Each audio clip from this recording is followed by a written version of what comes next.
In clinical practice में जब हम फर्टिलिटी के पेशेंट्स देखते हैं आगे, तो बहुत सारे रुग्ण हमें ये सवाल पूछते हैं कि डॉक्टर साहब, इंटरकोर्स के दौरान वीर्यस्खलन जल्दी हो जाता है, तो ये कुछ गंभीर समस्या है क्या? तो डेफिनेटली ये गंभीर समस्या है और इसको प्री मैच्योर इजैकुलेशन कहा जाता है। और ये एग्जैक्टली क्या है, इसके क्या कारण है और इसके लिए क्या ट्रीटमेंट उपलब्ध है, ये सारी इन्फॉर्मेशन देखने के लिए, जानने के लिए वीडियो को अंत तक ज़रूर देखें। अगर आप चैनल पे नए हैं तो ज़रूर सब्सक्राइब कीजिए।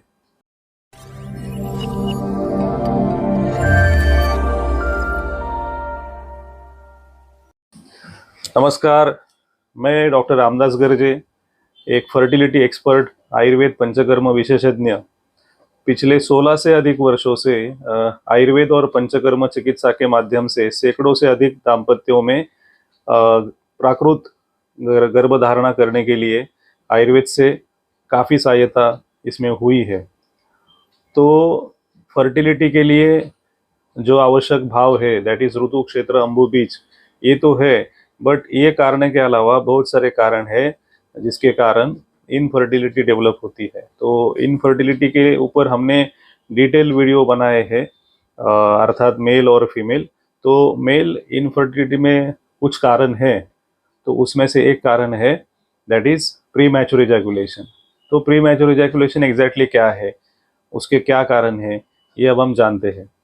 तो प्री मैच्योर इजैकुलेशन ऐसी एक गंभीर समस्या है जो पुरुषों में पाई जाती है, जिन्हों में इंटरकोर्स के दौरान 1 मिनट के पहले ही वीर्यस्खलन हो जाता है और उससे दोनों पार्टनर में असंतोष उत्पन्न होता है और जो मैथुन क्रिया है अपूर्ण रह जाती है।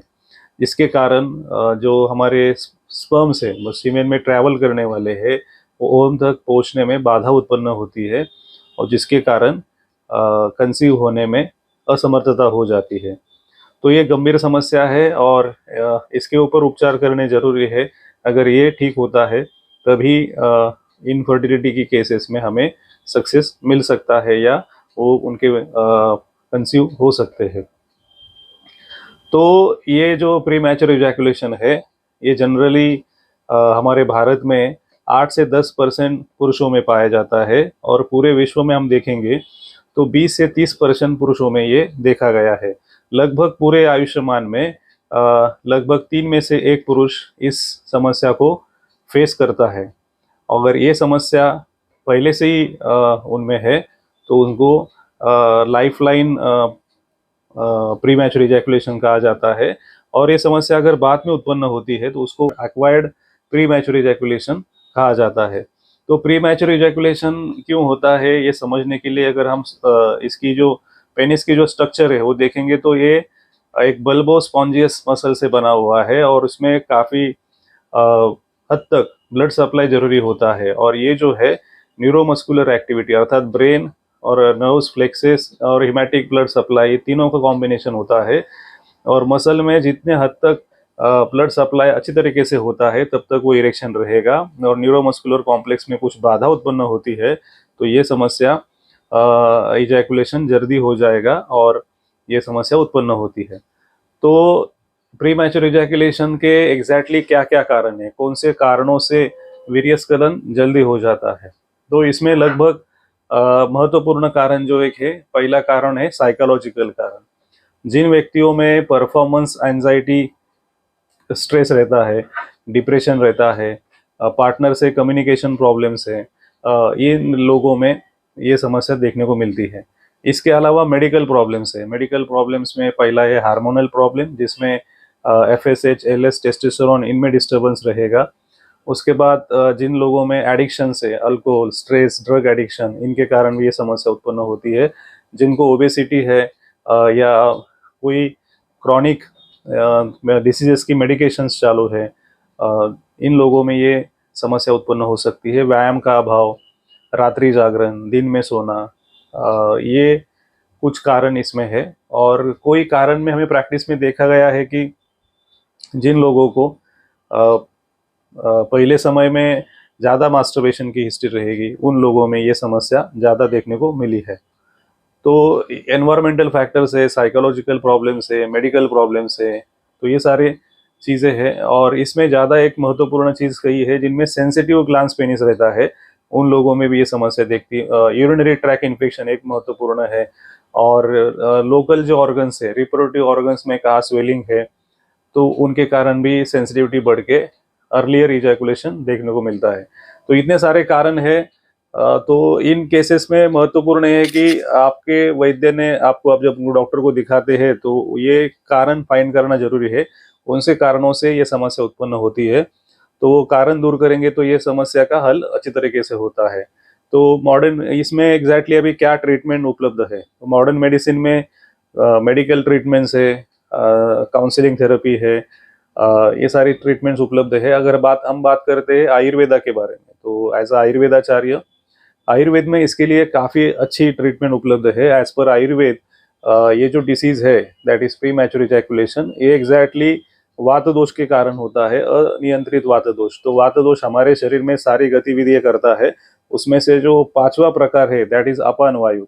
तो अपान वायु की दृष्टि के कारण शुक्रवत उदस पे दृष्टि होती है, और इसके कारण ये समस्या होती है। अपान वायु का जो कर्म है दैट इज मल मूत्र पुरुष गर्भ शुक्र निष्क्रमण। तो इसमें इसकी गति बढ़ना, कम होना, इसके कारण ये समस्या में उत्पन्न होने में मदद करता है। तो आयुर्वेद के हिसाब से प्री मैच्योर इजैकुलेशन के लिए, वीर्यस्खलन जल्दी होना, शीघ्र पतन, इसके लिए क्या ट्रीटमेंट है। तो वाजीकरण चिकित्सा इसका एक महत्वपूर्ण चिकित्सा का प्रकार है। वाजी मतलब अश्व। ये चिकित्सा लेने के बाद व्यक्ति जो है अश्व के समान मैथुन कर सकता है, इसलिए उसमें वाजीकरण तंत्र का महत्व है। आयुर्वेद के जो 8 अंग है उसमें से 8वां अंग वाजीकरण तंत्र है। तो इसमें पहला पार्ट होता है पंचकर्म चिकित्सा। रुग्ण का परीक्षण करके उसकी नाड़ी परीक्षण, प्रकृति परीक्षण, एग्जैक्टली कौन से कारणों से ये समस्या उत्पन्न हो रही है, रिक्वायर्ड मेडिकल इन्वेस्टिगेशंस करके ट्रीटमेंट डिजाइन हो जाती है। तो उसमें पहला पार्ट है पंचकर्म चिकित्सा। अगर पेशेंट जो है कफ डोमिनेंट प्रकृति का है तो उसके लिए वमन चिकित्सा, पित्त डोमिनेंट प्रकृति का है उसके लिए विरेचन चिकित्सा, एंड जनरल ट्रीटमेंट जो है इसमें वो है वृक्षबस्ती। तो अगर पेशेंट में वात दोष ज्यादा पाया जाता है तो उनके लिए शुरुआत से हमें योग बस्ती ट्रीटमेंट करनी पड़ती है, ताकि वात दोष का संतुलन ठीक हो जाए। तो वृक्षबस्ती जो एक एफ्रोडियाजिक ट्रीटमेंट है, जिसमें शुक्र निर्मित के लिए ज़्यादा महत्वपूर्ण काम होता है, और उसके कारण ये जो नाड़ी वहन संस्था है, न्यूरोमस्कुलर सिस्टम को नरिशमेंट देने के लिए वृक्षबस्ती काफ़ी हेल्पफुल होती है। दूसरा ट्रीटमेंट होता है उत्तर बस्ती। वृक्षबस्ती और उत्तर बस्ती ये चिकित्सा के 2 महत्वपूर्ण पार्ट है। एंड इसके साथ स्ट्रेस रिलीव करने के लिए शिरोधारा जो हार्मोनल बैलेंस क्रिएट करती है, और अभ्यंगम, शिरो अभ्यंगम इसमें काफ़ी महत्वपूर्ण होता है।